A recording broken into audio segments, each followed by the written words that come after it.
na guys ang 2020 and you know what's up? It's been a tradition for quite some time now. At ito guys ang best of the best for 2020.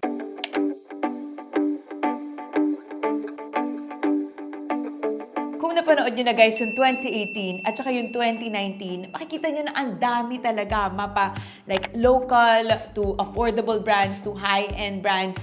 And then come 2020, nung nagsasummarize na ako kung ano ba yung mga makeup products or mga beauty products na madalas kong ginagamit at talagang nag-stand out for this year, nahirapan ako. Wala to guys ranking whatsoever ha, so sisimulan ko na siya dito sa MAC Fiber Gel.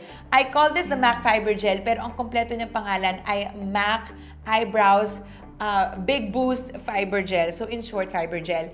And ever since I got this, ito na yung favorite kong brow mascara. I kid you not, this is really, really nice. And this is when you want to achieve yung feathery brows like this. Lalo na kung ayaw nyo na masyado ng work. Alam nyo, ayaw nyo, let's say, ayaw nyo ng mag-brow pencil or brow pomade, whatsoever. Kung gusto nyo lang talaga ng ayusin lang yung strands ninyo, lalo na kung blessed naman kayo with, you know, eyebrow strands, then go ahead with this one. And also, maganda yung shades niya. I'm using the shade Stud. This is the darkest one just because dark yung hair ko. And ang pinaka-bet ko sa kanya, yung madali siyang mag-set. Makikita mo talaga yung fiber niya, guys. And madali siyang gamitin for me. Probably the reason why hindi ako masyadong nakaisip ng makeup is because since nandito tayo lahat sa bahay, di ba? Hindi naman tayo ma-makeup. And so yung mga napili ko are essentials or yung mga pag ginamit mo, konting pak-pak-pak lang, maganda ka na. And so, another brow mascara, guys. But this is such a discovery because, una, hindi ko siya talaga nabetan as brow mascara. So, this is Quad's Brow Mascara with Fiber. It is basically the same as the MAC one, except that iba yung use ko sa kanilang dalawa. This one, yung MAC, I use it as a brow mascara talaga. Pero this one, since hindi ko nabetan siya as brow mascara, I actually use this as a brow liquid or brow pomade. So parang mas brow mascara-ish talaga itong MAC compared to this. Pero nung nakita ko yung shade niya, it's the taupe shade. It's a cool-toned gray or parang grayish brown siya. It's not too cool, it's not too warm, it's not too dark even. And so when you apply it as brow liquid on your brows, it just creates this really nice shade. Sobrang natural ng shade as a brow liquid. Tinalo niya guys yung love ko for the L'Oreal Infallible, yung eyebrow liquid nila. Yun yung ginagamit ko before. But when I discovered this is also smudge-proof. So if you're looking for something very natural, madaling gamitin, at saka sobrang affordable, then go for this one. It's just that kailangan mo lang gumamit ng separate angle brush. Pero for me, carry na din kasi diba, ang mura na niya. The reason why dalawa yung brow mascara ko, nahirapan ako pumili, diba? Pero ayoko lang kasi pumili just for the sake na, you know, makapili lang ako ng isa. But the reason why I realized na yung kilay, it's such a lifesaver, mabilis siyang gawin, and it gives, or, you know, it makes a difference kahit paano. And also, ang fun talaga ng dalawang products. Because if you're going to talk about eyeliners, it's still Mersey. The brown or the Dutch brown ng Mersey, it still is my favorite eyeliner of all time. Yung bet na bet kong eyelashes at saka lash glue, guys, is from Nippon. Ito, guys, itong lash glue talaga na to, it's really, really good. It may be around like 200 yata. Again, yung products na to, ilalagay ko yung link sa baba. It may be a little more expensive than, let's say, yung Nichido, which I was using before. But also a lot more affordable than yung Mish Bloomin na favorite ko din. Pero grabe, sobrang tibay, ang dali niya mag-set, and lagi siyang available at madali siyang gamitin. So, this is my favorite lash glue as of the moment. And also, yung Nippon lashes, sobrang nice. If you're looking for yung natural lang yung itsura, tapos okay na rin siya for its price na 150 pesos, I think. Pwede mo naman siyang ma-recycle, pwede mo naman siyang gamitin ulit. Pero guys, ito, specifically, Mai Tai, I love this. Hindi ito yung una kong favorite style nung una. I think Margarita yata yung una kong paborito from Nippon. But when I finally tried Mai Tai, ang ganda kasi, sobrang manipis. Tapos, ang wispy niya, and every time na suot ko to, maraming nagtatanong sa inyo kung ano yung lashes ko. Ito yon, Nippon in Mai Tai. Pagdating sa tools, nakadiscover ako ng brushes na sobrang affordable at saka maganda.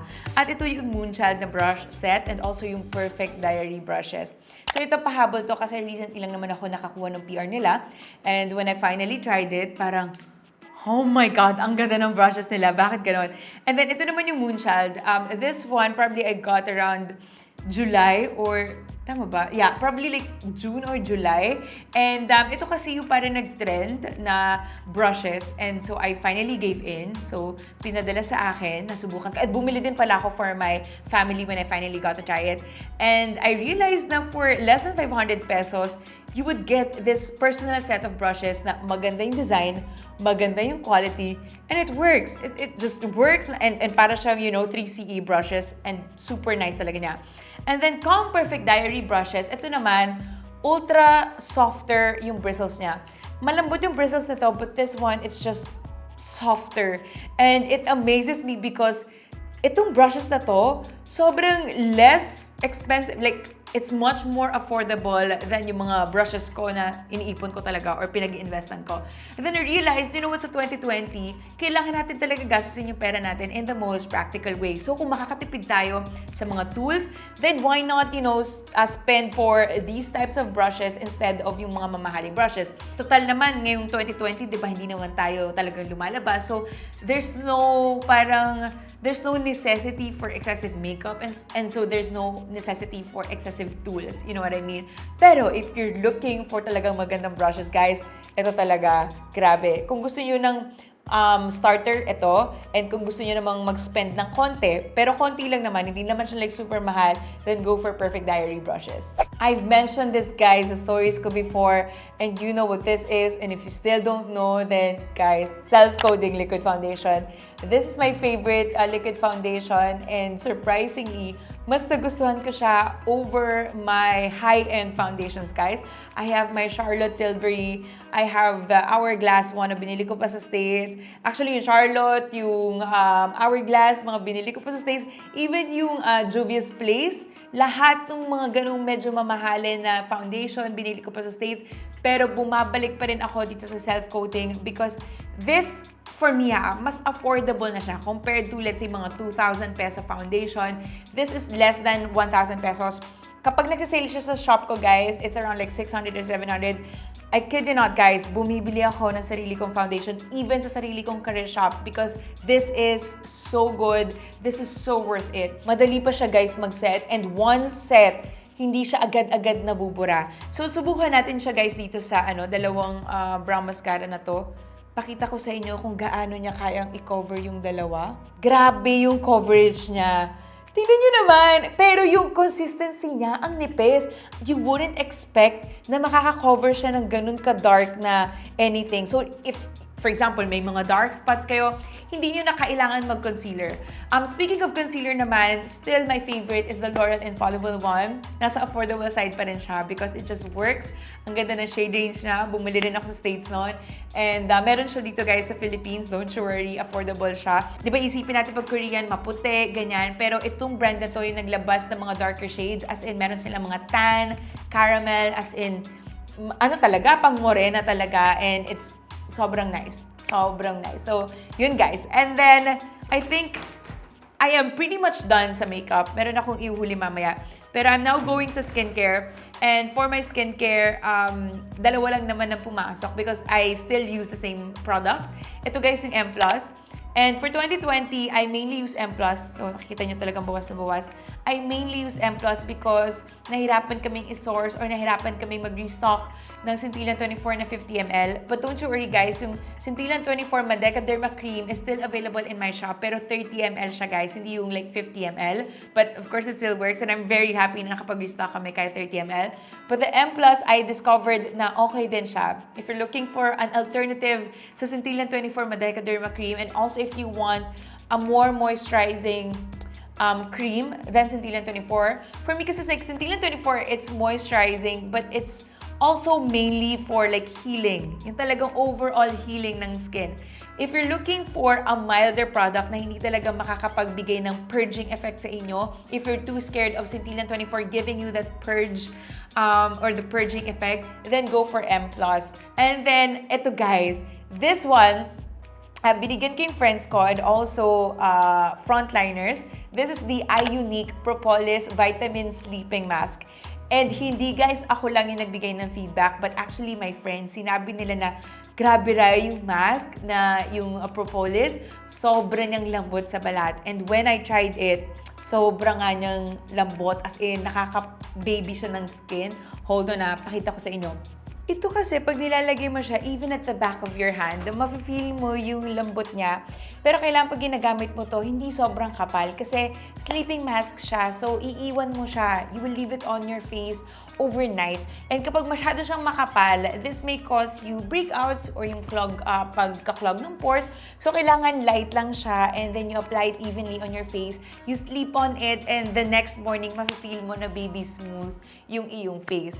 And speaking of baby smooth, ayan, may kumakatok. Speaking of baby smooth, ito na guys, of course, hindi mawawala. This is last but definitely not least, sa akin best of the best na skincare. And ito guys, yung Hadalabo. Nakalimutan ko na pronunciation.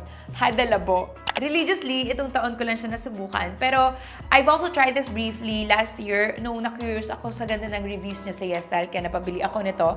But this one is the light variant, which is more like watery than the original version. Kung mapapansin nyo, lahat sa Japanese, I don't know, I'm not sure kung available na dito sa Philippines itong light variant. Pero ang meron ako, itong original variant na pinadala nga sa akin ng Hadalabo. And nung sinubukan ko siya, hindi lang siya maganda sa mukha, pati sa katawan. Pwede mo siyang i-lotion, matipid siya gamitin, and it really gives you itong baby soft skin. At marami sa inyo guys ang nag-agree, kaya madali na siyang na-sold out. Hindi ko lang alam kung hanggang ngayon sold out pa rin siya, pero ililink ko pa rin siya para makita ninyo, para maabangan ninyo. But this is one of my holy grails pagdating sa body din. Mas ngayon, ginagamit ko siya sa katawan kasi hindi talaga ako ganun ma-lotion. Kahit anong gawin ko sa lotion ko, hindi ko talaga siya maaraw-araw. And so, I am really hooked dito sa original variant na to. And itong Hadalabo Hydrating Lotion. And it is not naman talaga restricted lang sa mukha. Magagamit mo pa rin siya sa katawan at sa ibang parte ng katawan mo, lalo na kung sa tingin yung dry. So, yun guys, ang everything sa makeup, sa skincare. Pero ito, last but definitely not least, sa ating best of the best.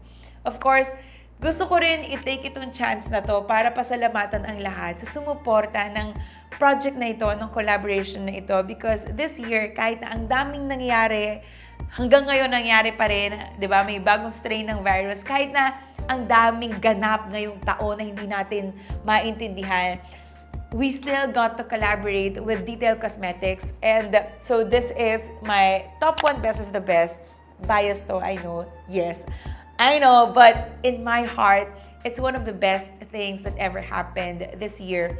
Again, despite what's happening around. At syempre, itong collaboration na ito ay sana umpisa pa lang ng maraming collaborations because alam ko na marami sa inyo nagsasabi lagi sa comment section na you can't wait for my own product, you can't wait for a brand or a product na may pangalan ko. This lipstick gives someone, sa mga nakagamit na confidence sa sarili nila, yung ganda because of my lips with better na shade. Sa mga hindi usually ma-pink daw pero nagandahan sa shade na ito, I feel so empowered and I hope na I made you feel empowered with a 199 peso lipstick at doon sa buong collection with 12 shades. Itong lipstick na to sum it all up, I guess ito rin yung malaking lesson ngayon 2020, di ba, na hindi lahat ng material na bagay, it matters.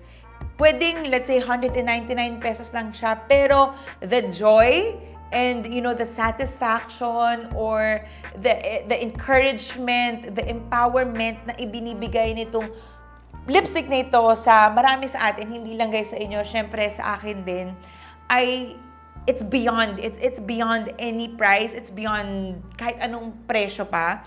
Alam mo yon, and yun yung lesson ng 2020 eh. Kaya naman, bago magtapos guys ng 2020, gusto ko nang pasalamatan lahat to my Ilana Squad for always being there since 2016. Yung mga nandito na since 2016, maraming salamat. At sa mga bago, welcome guys. Welcome to the family. Welcome to the Ilana Squad. At maraming salamat. And next year, sana maraming improvements, maraming mga ganap pa na yung visualize ko or vision ko na sana magkatotoo para sa atin. Kaya excited ako for next year. And of course, to the brands whom I've worked with, maraming salamat for the trust, of course. Too many to mention kung sasabihin ko siya sa slam book. Talagang ang daming brands na nagtiwala ngayong taon. At kung hindi rin, of course, dahil sa kanila, hindi ko mapagpapatuloy kung ano man yung ginagawa ko ngayon. Alam mo yun, they help me, of course, to give quality content for you guys. Kaya maraming pasalamatan din natin, of course, yung mga brands na nagtiwala sa ating channel. And to my family, to my friends for the continuous support, to everyone who's helping me, my team, ang napakalaki naming team, Alea and Alea, my assistant, for coming back. Nagkaroon po siya ng comeback this year. Maraming salamat. At to everyone talaga to everyone who's still there for watching, for your trust, maraming salamat and much love to all. And alam ko na, alam nyo na whatever happens next year, kaya naman natin to, lahat tayo sama-sama. And let's welcome the year with smiles. And wag na natin masyadong i-claim na this is my year. Kasi pag ang juwangit na naman ng taon next year, di ba, this is your year, aangkinin mo talaga yan, bahala ka dyan, besh. Ako hindi ko talaga gagawin yun na 2021, it's my year. Wag na. Dahan-dahan lang ako. Alam mo yun, parang pagdating ng, kanyari 12 midnight na kinabukas, di ba? Happy New Year! Hindi ako masyadong, woohoo! Parang, chill lang. Kakausapin ko yung taon, be nice to us. Parang, galingan natin, guys. So anyway, I hope that, well, sana naman talaga next year maging okay na rin. Maraming salamat. Happy New Year, guys. Enjoy the holiday season. And lahat ng products, ilalagay ko yun on the description box below. Thank you, guys. Love you guys so much. My Elena Squad, a big shout out. I'll see you next year. Bye!